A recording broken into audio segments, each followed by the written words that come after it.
আসসালামু আলাইকুম। আজ একটু কথা বলতে আসলাম। বাংলাদেশের বিখ্যাত একজন লেখিকা, বাংলাদেশের নারী আন্দোলনের একজন অগ্রদূত এবং সাহসী নারী, আহ, এবং তাকে বলা হয় শহীদ জননী। আমাদের শহীদ জননী জাহানারা ইমাম। আজকে জাহানারা ইমামের ৭১-এর দিনগুলি ও তার সম্পর্কে একটু সংক্ষিপ্ত আলোচনা করব। জাহানারা ইমামের বিখ্যাত গ্রন্থ আমরা জানি যে ৭১-এর দিনগুলি।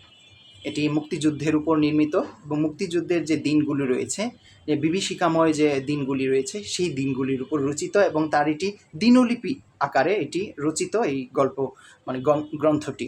এবং তিনি প্রতিদিন যা ঘটেছিল তৎকালীন সময়ে যে মহান স্বাধীনতা যুদ্ধে বা ১৯৭১ সালে যে মুক্তি সংগ্রামের যে প্রতিটি দিন কেমন ছিল, সকালবেলা বিকেলবেলা কেমন ছিল বিভীষিকাময় দিনগুলি, সেই দিনগুলি তিনি নথিভুক্ত করে রেখেছেন, ডায়েরি আকারে লিখেছিলেন, তা পরবর্তীতে গ্রন্থ হিসেবে বই আকারে প্রকাশিত হয়।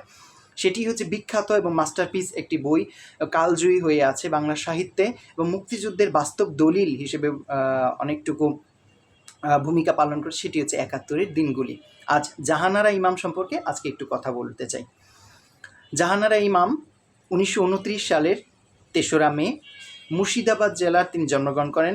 তখন অবিভক্ত বাংলা, তৎকালীন বলতে গেলে ভারতের পশ্চিমবঙ্গের মুর্শিদাবাদ জেলার সুন্দরপুর গ্রামে তিনি জন্মগ্রহণ করেন। এবং তার পিতা ছিলেন সৈয়দ আব্দুল বারী এবং তার পিতা একজন ডেপুটি ম্যাজিস্ট্রেট ছিলেন। বোঝাই যাচ্ছে তিনি অত্যন্ত উচ্চশিক্ষিত এক পরিবারে তিনি জন্মগ্রহণ করেছিলেন। এই মহিয়সী নারী জাহানারা ইমাম। জাহানারা ইমামের পিতা একজন ডেপুটি ম্যাজিস্ট্রেট ছিলেন তৎকালীন সময়ে। এবং পিতার কর্মসূত্রে বা চাকরি সূত্রে বিভিন্ন জায়গায় তিনি ভ্রমণ করেছেন। তার পরবর্তীতে আমরা দেখতে পাই জাহানারা ইমাম ঢাকার সিদ্ধেশ্বরী গার্লস স্কুলে তিনি প্রধান শিক্ষিকা হিসেবে তিনি দায়িত্ব পালন করেন। এবং তারপরে তিনি ঢাকা বিশ্ববিদ্যালয়ে বিএড করেন এবং ঢাকা বিশ্ববিদ্যালয় থেকে তিনি বাংলায় মাস্টার্স বা এমএ পাশ করেন। এবং তিনি কিন্তু ঢাকা সিদ্ধেশ্বরী গার্লস স্কুলের মানে প্রধান শিক্ষকের যে দায়িত্ব পালন দীর্ঘদিন করেছিলেন।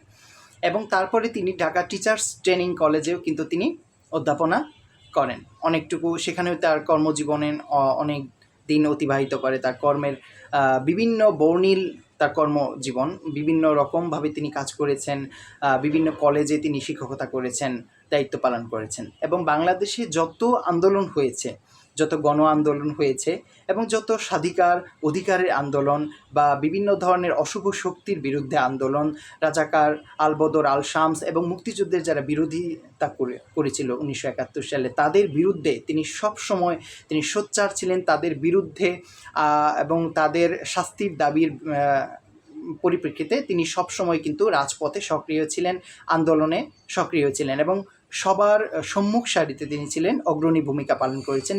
বিভিন্ন গণ আন্দোলন এবং মানুষের অধিকার আদায়ের জন্য যত আন্দোলন হয়েছে এই বাংলাদেশে তিনি অগ্রণী ভূমিকা পালন করেছেন এবং নারীদেরকে অনুপ্রেরণা, সাহস, শক্তি জুগিয়েছেন। এই মহিয়সী নারী তিনি তার ১৯৭১ সালে তার প্রথম সন্তান রুমি, আমরা জানি তার প্রথম সন্তান রুমি সে মুক্তিযুদ্ধে অংশগ্রহণ করে সে ১৯৭১ সালে। সেই সময়ে রুমি ও তার সহযোদ্ধাদেরকে সাহায্য সহযোগিতা করা এবং তার সন্তান ছিল রুমি অকুতভয় নির্ভীক একজন সৈনিক। মুক্তিযুদ্ধে অল্প বয়সেই অংশগ্রহণ করার ফলে মুক্তিযুদ্ধে ঝাঁপিয়ে পড়ে দেশের অধিকার ও সম্মান বাঁচানোর জন্য। তার ক্ষেত্রে এবং জাহানারা ইমাম তারপরে মুক্তিযোদ্ধাদের বিভিন্নভাবে সাহায্য সহযোগিতা করেন। মুক্তিযোদ্ধাদের খাবার দাবার সহযোগিতা করা, অস্ত্র দিয়ে সাহায্য সহযোগিতা করা, সেবা যত্ন করা, মুক্তিযোদ্ধাদেরকে তিনি খাবারের যোগান দিয়েছেন, বিশেষভাবে তিনি এটির জন্য সমাদৃত হয়ে আছেন এবং বিভিন্নভাবে তিনি সহযোগিতা করেছেন এবং সক্রিয় থেকেছেন, কর্মকাণ্ডগুলো তিনি করেছেন, মুক্তিযোদ্ধাদের তিনি সহযোগিতা করেছেন। তো এই ছিল তার কর্মকাণ্ড সংক্ষিপ্ত। এবং তিনি বলতে গেলে তার বিখ্যাত গল্প গ্রন্থগুলো আমি একটু বলি সংক্ষিপ্তভাবে। তিনি তার যে বিখ্যাত গল্প গ্রন্থগুলো রয়েছে সেটি হচ্ছে ৭টি তারার তিমির, তারপর হচ্ছে গজকচ্ছপ রয়েছে, আমরা জানি ৭১-এর দিনগুলি যেটি খুবই বিখ্যাত হয়ে আছে এবং মুক্তিযুদ্ধের প্রতিটি দিনের কথা ১৩ই মে ১৯৭১ মঙ্গলবার এরকমভাবেই কিন্তু বর্ণনা করা হয়েছে। ১০ই মে, ১২ই মে, এইরকমভাবে দিন, প্রতিটি দিনের বর্ণনা এভাবে দেওয়া হয়েছে। 1971 সালের যে দিন কেমন ছিল, তখন পাকিস্তানি হানাদার বাহিনীরা কেমন করেছিল, নিরস্ত্র বাঙালিদের উপর কেমনভাবে নির্যাতন, অত্যাচার, শোষণ করেছিল, সেটির চিত্রও কিন্তু আমরা দেখতে পাই। এবং তিনি অত্যন্ত চমৎকারভাবে, সাবলীলভাবে কিন্তু সেই প্রত্যেকটি দিনের সেই বিভীষিকাময় অন্ধকার, সেই নৃশংস যে ভয়ঙ্কর 1971 সালে সংগ্রামের যে দিনগুলি ছিল, সেই দিনগুলিকে তিনি ডায়েরি আকারে সুন্দরভাবে তিনি নথিভুক্ত করেছেন। এবং 71-এর দিনগুলি এটি বাংলা বিভাগ অনার্স 4th বর্ষে এটি পাঠ্যসূচিতে রয়েছে এবং বিভিন্ন শিক্ষা প্রতিষ্ঠানে এটি পড়ানো হচ্ছে, পাঠ্যসূচির অন্তর্ভুক্ত রয়েছে।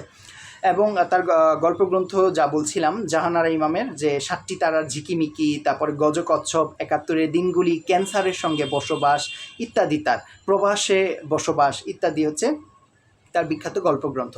এবং এই মহিষী নারী শেষ পর্যন্ত প্রথমে জন্মগ্রহণ করেন তিনি 1929 সালে 3রা মে, এবং তিনি মৃত্যুবরণ করেন 1994 সালের 4 মে। তিনি ঢাকায় 26শে জুন, 1994 সালের 26শে জুন তিনি ঢাকায় মৃত্যুবরণ করেন। তো এই ছিল তার সংগ্রামী জীবন। সারা জীবন তিনি সংগ্রাম করেছেন, অন্যায়ের বিরুদ্ধে প্রতিবাদ করেছেন, আন্দোলন করেছেন, রাজপথে তিনি সক্রিয় ছিলেন, সকল ধর্মান্ধতা, গোঁড়ামি, কুসংস্কারের বিরুদ্ধে এবং মানবতার জন্য, মানব কল্যাণের জন্য তিনি সবসময় তিনি নিবেদিত প্রাণ ছিলেন। মানুষের জন্য, মানুষের অধিকার আদায়ের জন্য তিনি সবসময় প্রতিবাদ এবং সোচ্চার ছিলেন এবং সচেতন ছিলেন। এই মহিষী নারী এবং শহীদ জননী জাহানারা ইমাম, তার গল্প, তার সৃষ্টি, তার মেধা মননে, এবং তিনি যা মেধা মনন মানুষকে শিখিয়েছেন, দিয়েছেন, এবং তার সাহিত্যকর্মের মধ্য দিয়ে তিনি আজীবন বেঁচে থাকবেন। এই শহীদ জননী জাহানারা ইমাম বাংলা সাহিত্যের একজন ক্ষুরধার লেখিকা এবং বাংলা সাহিত্যের একজন উজ্জ্বল নক্ষত্র হয়ে আছেন। এই ছিল শহীদ জননী, বলতে গেলে জাহানারা ইমাম এর সংক্ষিপ্ত জীবনী। ধন্যবাদ সকলকে।